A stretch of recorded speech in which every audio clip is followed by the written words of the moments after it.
Halo guys, selamat datang di Pradetoy. Teman-teman, gimana puasanya? Semoga lancar ya. Dan saya juga di sini mau ngucapin minal aijin. Maaf kalau ada salah-salah kata ya guys ya. Nah guys, saya pengen cerita lagi nih. Karena ini ceritanya juga terjadi pas waktu saya lagi liburan. Sebenarnya banyak guys. Nah, sebenarnya guys, waktu itu pas lagi liburan ya, saya tuh lihat ada kayak semacam mimpi apa kayak ada vision gitu ya guys ya ke saya. eh, itu ngasih tahu ke saya tanggal atau angka 2012. Terus muncul lagi 2012. Nah, waktu itu saya iseng cek di YouTube, cek di Google, ternyata 2012 itu sebuah film, guys. Ya, film zaman dulu mungkin teman-teman pernah nonton. Nah, berikutnya saya liburan, pergi jalan-jalan, guys. Dan di hotelnya itu ada satu film. Dan kayaknya ini relate banget, guys. Sama si angka yang tadi, si film tadi itu ya. Dan itu seperti kayak ngasih pesan juga ke saya, guys. Nah, ini yang mau saya ceritain ke teman-teman, ya. Jadi, guys, ini ceritanya namanya Black Demon, ya. Cerita awalnya tuh ada dua orang, mereka lagi di perahu gitu, mau nyelam. Nah, nggak tahu kenapa itu mereka seperti kayak mau masang kayak bom peledak gitu, guys, ya, di bawah laut. Dan itu kalau teman-teman lihat sekilas itu kayak tempat penambangan minyak. Nah, mereka turun ke dasar, di dalam lautnya tuh guys itu kelihatan kayak lautnya tuh kumuh ya atau kotor, kayak banyak oli-oli yang bocor di situ, tumpahan minyak gitu guys ya. Nah, dan masih nggak jelas mereka tuh pasang bom buat apa. Nah, tiba-tiba guys, nggak tahu dari mana ada satu sosok besar banget itu kayak nyerang mereka dan makan mereka guys. Nah, itu awal ceritanya tuh dari situ. Terus scene-nya pindah, ada sebuah mobil, dalamnya ada keluarga. Itu seperti mereka lagi perjalanan ke Meksiko, ada tulisannya ke Meksiko Baja ya guys ya. Nah, si kepala keluarga namanya si Paul. Nah, dia tuh adalah seorang dari Nixon Oil yang disuruh untuk inspeksi kilang minyak di Meksiko Baja guys. Nah, dia dikirim di kota kecil ini di Baja California untuk meriksa. Nah, dengan kesempatan ini dia tuh sekalian bawa keluarganya guys. Ya, jadi dia bawa istrinya namanya Ines dan dia tuh punya anak namanya Tommy sama Audrey. Jadi ceritanya tuh buat liburan singkat guys ya. Nah, di filmnya guys itu si kotanya tuh kayak kota kecil. Kalau kita tuh mungkin ibarat kayak kalau teman-teman pergi ke Jawa ya atau ke Jogja, pasti kan suka ngelewatin kayak kota-kota kecil. Nah, kira-kira kurang lebih kayak gitu. Lokasinya itu di dekat pantai. Nah, mereka planningnya untuk nginep di hotel yang biasa Paul dulu ke situ. Jadi dulu sebelum-sebelumnya tuh Paul tuh suka ke sana untuk menginspeksi dan dia tuh tinggal di satu hotel. Nah, pas nyari-nyari hotelnya nggak ada. Nah, di sini juga saya dapat pelajaran. Kalau teman-teman mau liburan, kalau bisa persiapan dulu, ya. Persiapan tuh penting. Teman-teman mungkin bisa nyari hotel di online. Jadi pas teman-teman udah nyampe sana, nggak pusing nyari hotel. Nah, si keluarga ini, si keluarga Paul, pusing, guys. Karena hotel yang dulu dia biasa tinggal tuh nggak ada. Nah, Paul bilang tuh katanya ada hotel biasa yang dia nginep di situ, tapi kayaknya udah jadi bangunan nggak ada penghuninya, guys. Ya. Nah, sempat terjadi ketegangan waktu itu di situ karena orang-orang di sekitar situ tuh tahu Paul itu kerja di Nixon Oil, kayak marah. Nah, ada apa sih? Kenapa sih warga-warga di situ marah semua sama Nixon Oil? Ya, karena Nixon Oil itu terkenal dengan tempat yang makan korban, kata warga-warga sekitar. Nah, ada satu orang guys di situ, namanya itu El Ray ya. Dia itu nggak suka banget sama Paul ini, kayak mau ngusir gitu.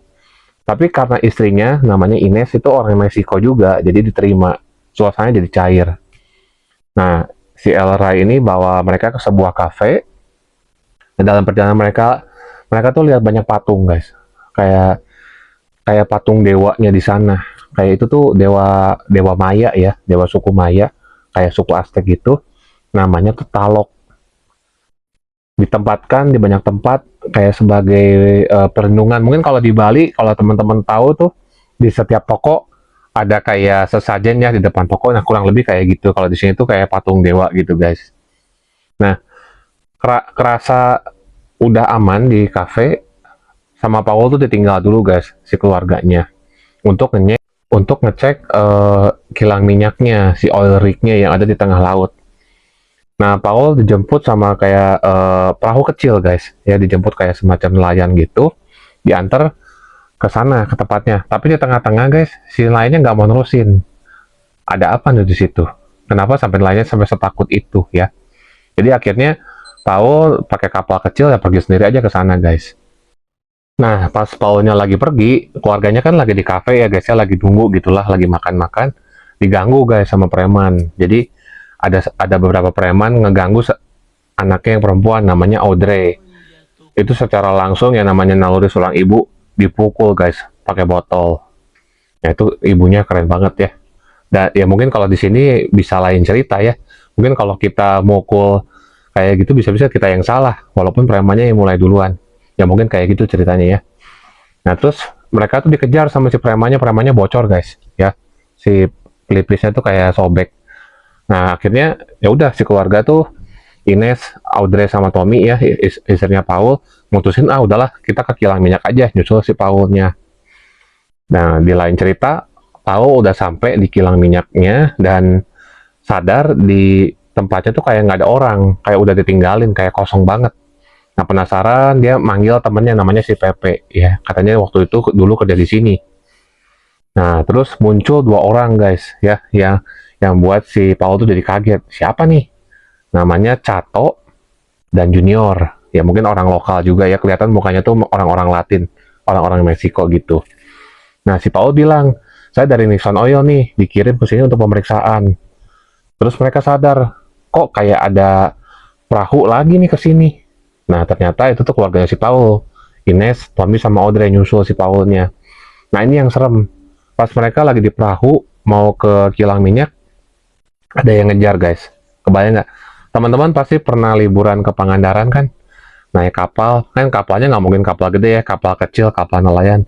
Ada yang ngejar, ada siripnya terus gede banget. Teman-teman gimana rasanya itu? Serem banget guys pasti ya. Dikejar sama sosok makhluk gede, dan ternyata itu tuh kayak ikan hiu tapi gede banget guys. Nah, Cato akhirnya ya melakukan segala cara untuk mengalihkan perhatian si makhluk itu supaya nggak dimakan guys. Karena itu gede banget itu, sedangkan kapalnya kapal kecil. Sekali gigit habis itu guys ya. Nah, habisnya berhasil dan yang kasihan pas si kapalnya nyampe kan orang Ines dan Tommy sama Audrey itu turun, si kapal lainnya kan balik lagi. Dimakan guys, dicapluk. Kebayang nggak? Udah sendirian.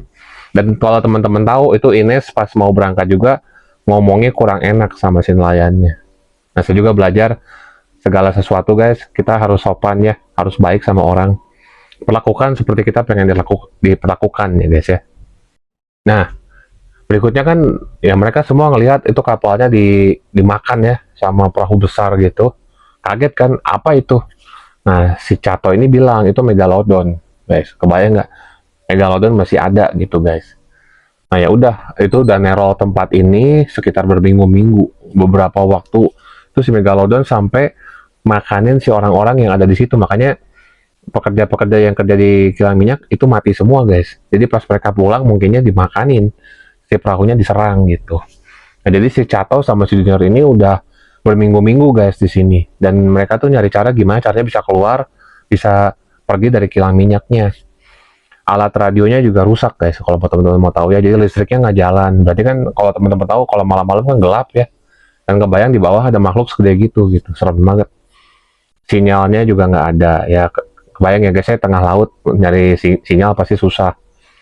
Terus dari perusahaan Nixon pun nggak ada respon apapun gitu, jadi kayak gak ditolong, dibiarin aja gitu. Nah kan udah aneh ya. Nah, teman-teman pasti udah mulai tahu nih kenapa nih sampai begini gitu. Akhirnya si Paul punya rencana untuk menghidupkan kilang minyak ya, dinyalain lagi, dibenerin lagi, nyalain kelistrikannya, perbaikinya rusak-rusaknya. Nah, sekaligus juga memperbaiki yang ada di bawah laut. Berarti kan mau nggak mau mereka harus nyelam kan, harus diving gitu ya.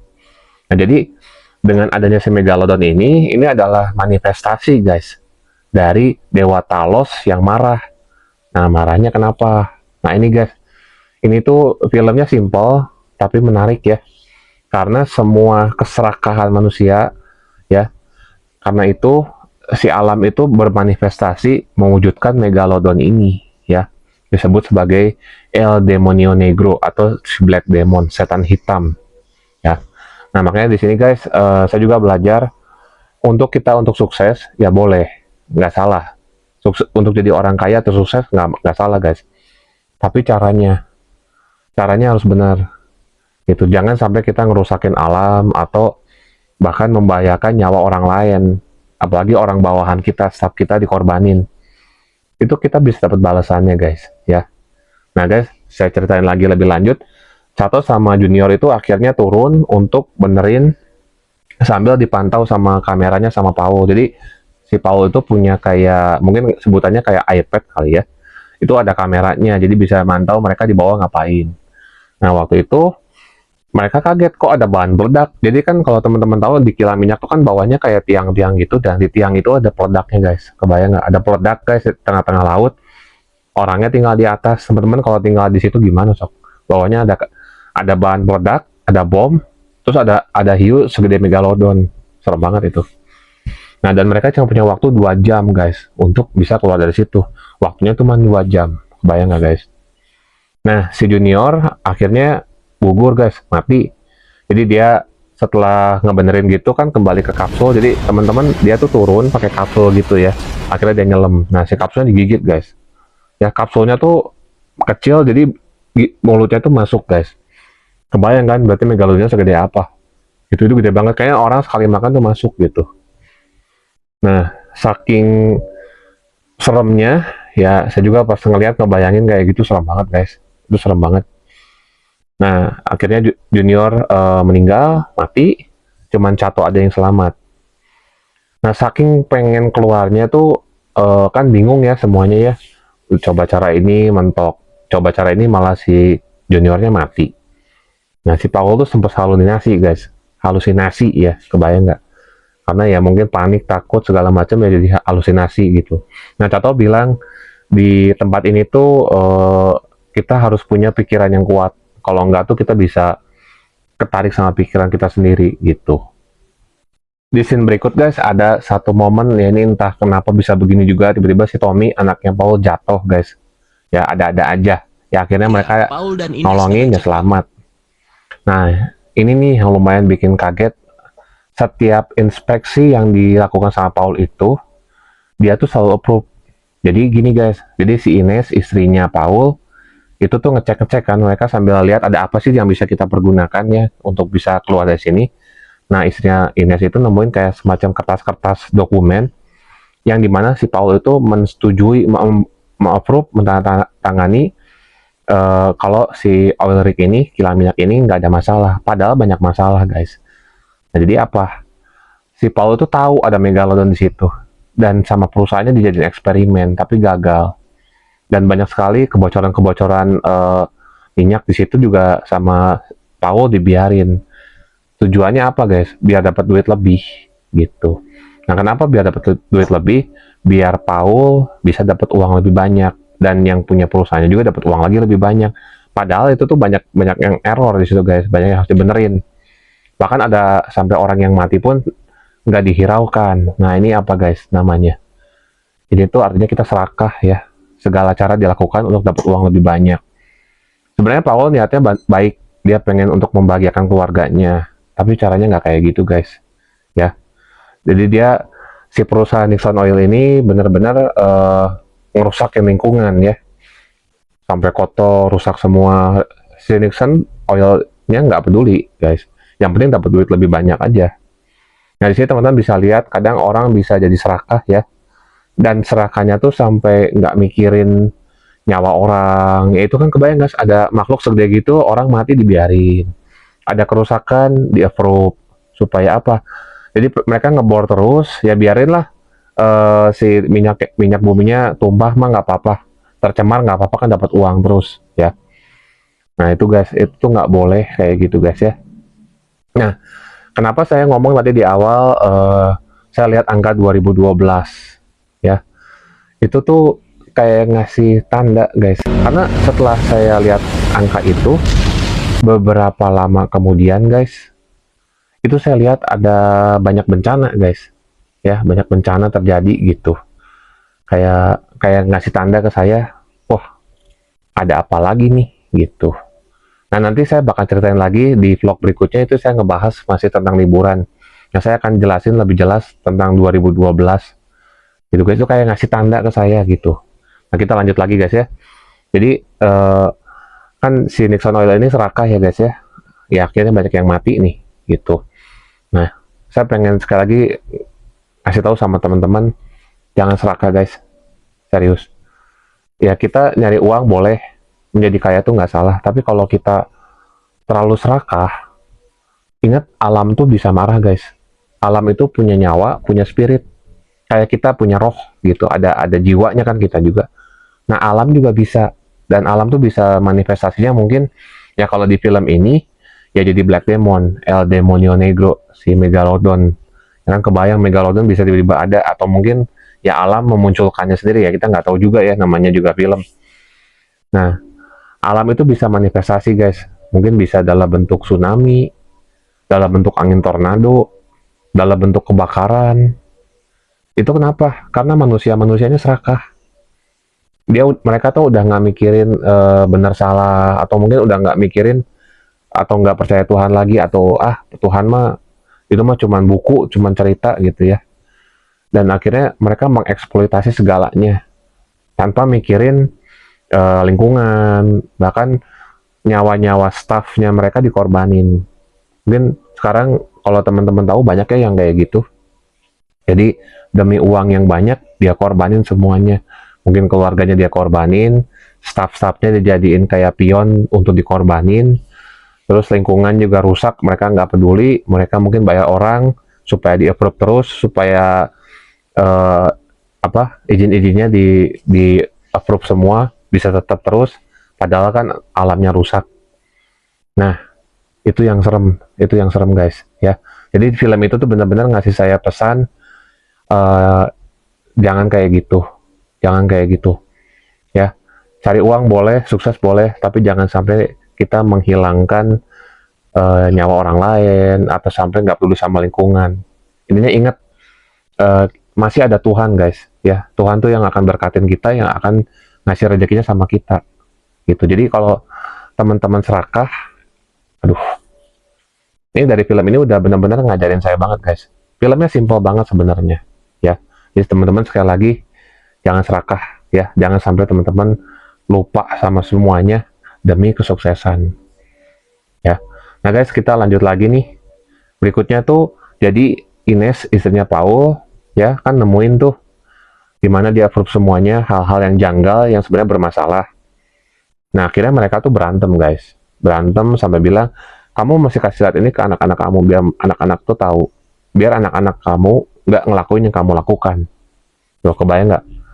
Istrinya yang ngasih tahu ke Paul, nggak dibuka semua, berarti kan Paul juga termasuk orang yang serakah juga ya. Dia kan dapat duit ya dengan nge-upload itu, dikasih bonusnya lebih besar, uangnya lebih gede. Nah di akhir paling nanti kalau sampai ada apa-apa, perusahaan Nixon Oil kan gampang ya, mereka tinggal cari kambing hitam aja ya, ujung-ujungnya siapa? Si Paul lagi yang disalahin, bener nggak? Kan kayak gitu biasanya politiknya perusahaan-perusahaan gede itu.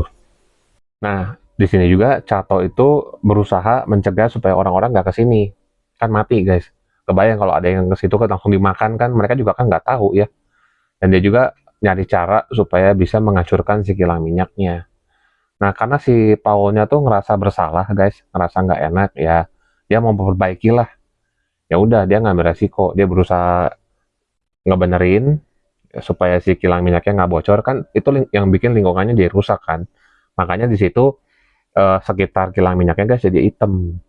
Nah mungkin itu juga yang nyebabin kenapa si El Demonio Negro ini, si Megalodon ini, kalau teman-teman lihat itu warna si hiunya itu warna hitam guys.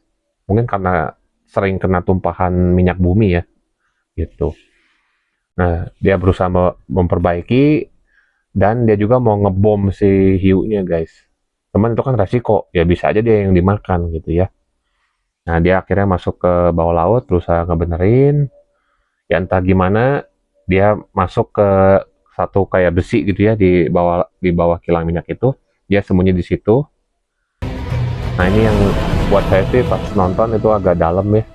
Ya dia kayak ngasih pesan ke istrinya, ngomong sama anak-anaknya buat terakhir kali, kayaknya dia nggak akan bisa pulang, nggak akan berhasil nih. Tapi kalian katanya tuh, kalian bisa pulang, kalian bisa selamat.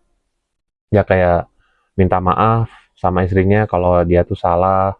Tapi dia juga bilang dia melakukan ini semua karena dia tuh pengen memberikan yang terbaik buat keluarganya.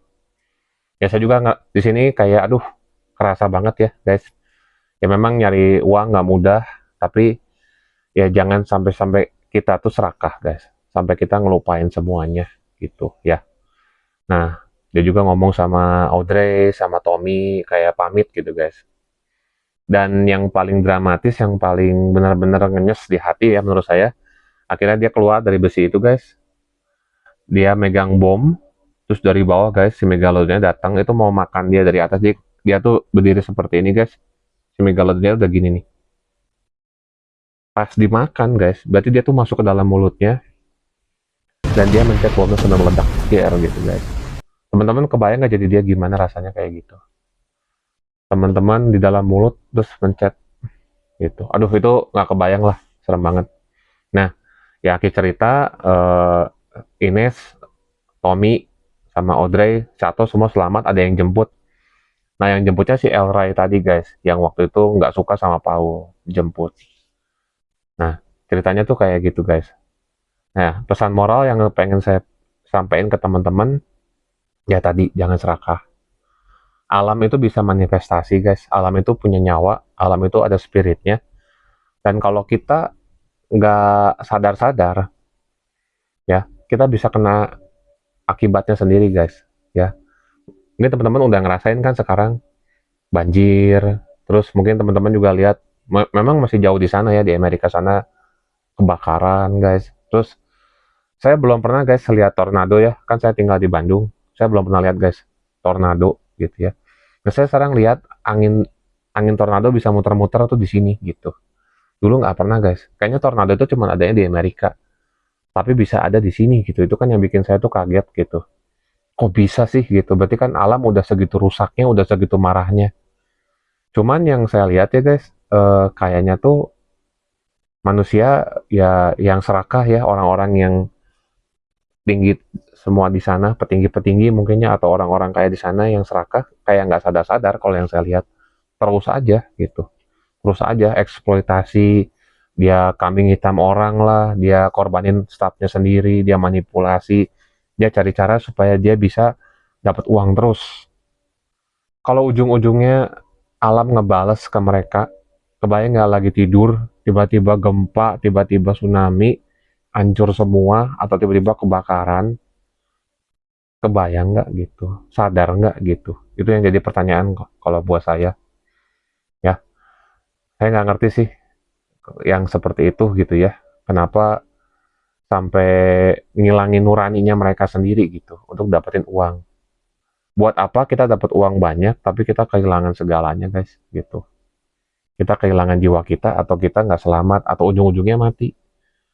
Sebanyak apapun yang kita kumpulin juga sia-sia ya nggak sih gitu. Menurut teman-teman gimana? Nah, ya kurang lebih ceritanya seperti itu guys. Ini juga saya cerita sambil ngasih pesan moralnya apa sih di balik ini gitu. Nah nanti guys di video berikutnya saya akan jelasin yang 2012 itu ya. Itu berhubungan sama vlog liburan saya kemarin. Karena yang ngeri banget guys, itu ngeri juga. Dan untungnya kita selamat gitu. Nah, buat teman-teman yang udah nonton sampai habis, thank you banget guys. Teman-teman luar biasa, teman-teman keren. Jangan lupa thumbs up. Teman-teman boleh komen, kasih komen gimana ceritanya. Terus mungkin dari pesan yang saya kasih tadi, menurut teman-teman gimana. Terus jangan lupa subscribe juga Pradetoy guys. Nantikan juga video-video berikutnya ya guys ya. Thank you guys, see you soon.